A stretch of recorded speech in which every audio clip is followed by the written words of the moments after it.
In this video, I'm going to show you how you can make a pattern that is repeatable. So here are some examples of some repeatable patterns that I've made, a little simple to a little bit more complex.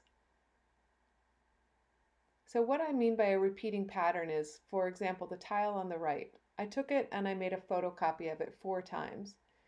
I could cut out those 4 photocopies and set them next to one another. And because of the technique that I used to make the tile, the original tile, they line up and make a repeating pattern. And I could tile this as large as I wanted to, just from one single tile. So let's get started. I am going to be making a 7" by 7" square. So I'm measuring 1.5" with my ruler to cut off. You could measure and cut with your scissors. I'm not very straight with my scissors, so I like to use an X-Acto knife. I will warn you though that the ruler that I'm using here is a little thin, and so I need to be extra cautious and aware as I'm cutting, because the X-Acto blade can hop up onto that ruler. It's clear plastic, it's pretty thin, and so a better choice would be this quilting ruler that's a little thicker and a little heavier plastic. And the blade tends to stay on the outside edge of the ruler as opposed to hopping up on top. A metal ruler also can be a good choice with a cork backing, but really anytime you're making a cut with an X-Acto knife, you need to be careful. You can see my hand is behind the blade as I'm cutting, not in front of it, and I'm just going slow and steady. So then I fold it into a triangle and attempt to cut it straight, but I don't, so I'm going back for that X-Acto knife. So I have my 7" by 7" square. I was just showing you could also use the grid on your cutting mat. And I have now drawn lines to divide it in half.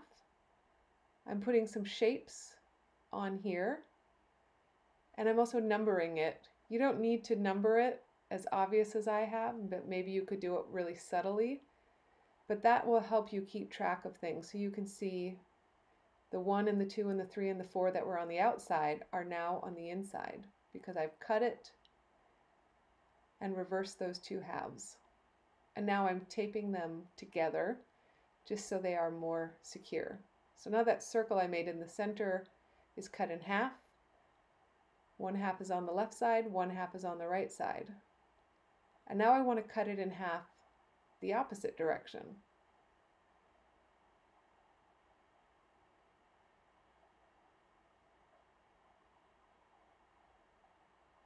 And then flip those 2 halves. So now the 1, 2, 3, and 4 that were each on the outside corners are now on the inside. And now that circle that was in the center is divided into fourths. And what I'm pointing at here is that I have room now to draw more shapes. The key here is that any shape that you draw on the square has to be drawn on the inside. None of the shapes that you ever draw can be drawn off the edge of the paper. They become a shape off the edge of the paper by default when you cut and reassemble. So that green circle I drew in the middle is now on the outside because it used to be on the inside. So that is a super important rule to follow. No shapes ever go off the edge of the paper. So I've reconfigured this. The 1, 2, 3, and 4 are on the outside. And now I can evaluate, do I like this pattern?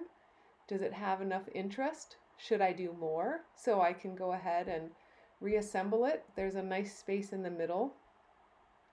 So I'm drawing a little diamond. And I can reconfigure it again, put a circle, and reverse the order. And so that would be my repeat tile.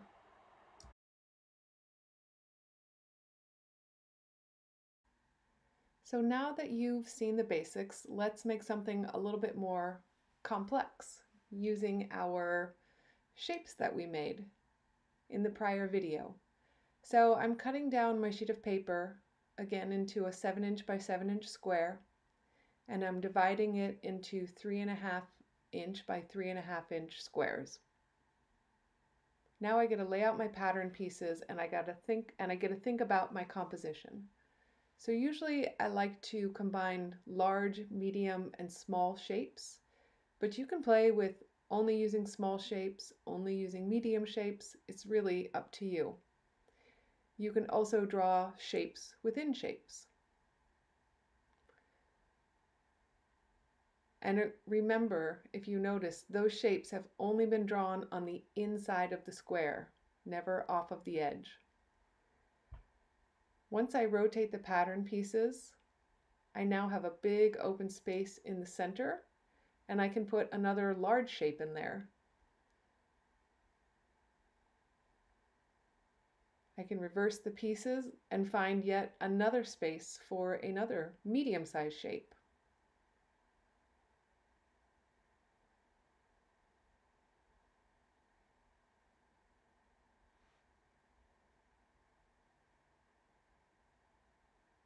And then I can evaluate whether I want more shapes or whether I want to erase and have less shapes. I've decided this is pretty good, so now I'm going to start coloring in some of the areas with my Sharpie. I put a scratch sheet of paper underneath so that I don't get marker all over the surface I am working on. I started out with a brush tip Sharpie, which I really like actually for filling in large areas. It works okay for tracing shapes, but I switched to a more rigid tipped Sharpie. And now I'm using the brush tip to fill in some of the ground or the negative space. You can see that I'm using the edge of the brush tip and I'm kind of drawing lines with it as opposed to scribbling in the color. That would take out the ink super fast. These tiles are meant to just be, so while you should do your best to make sure all of your shapes are filled in and they line up with each other, your blacks don't have to be totally black. Chances are you'll have to redo the tile. You might want to pause, take a photo before you go and start adding a little bit more variety and variation. In this case, I'm adding little stripes, little polka dots, and essentially what I'm doing is adding value through the use of very simple texture. When I go to add value or texture to the shapes that were on the outside, I rearrange my tiles so that they become the inside and connect back together. So I have a more accurate lineup. This also allowed me to find a couple areas where when I did my initial filling in, those pieces in the middle were on the outside corners and I didn't line them up exactly right. And here's my chance to fix them. So right there, I can just make that shape connect. And I can do that to the other side. And anything else that seems like I didn't quite line it up.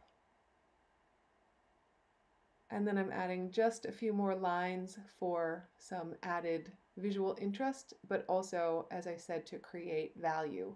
If you squint your eyes while you're looking at this tile, you'll start realizing that some of those textures turn into a grayscale value.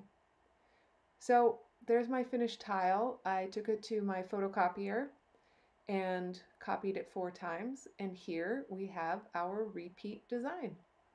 Again, I could do this as many times as I wanted. I could photocopy it 100 times if I wanted and paste that all over the wall, or I could scan the original tile into my computer and multiply it that way. And in that situation, I could scale it up or down. There are so many fun things that you can do with these repeat pattern tile designs. So I hope you enjoy exploring and playing with your own pattern repeats.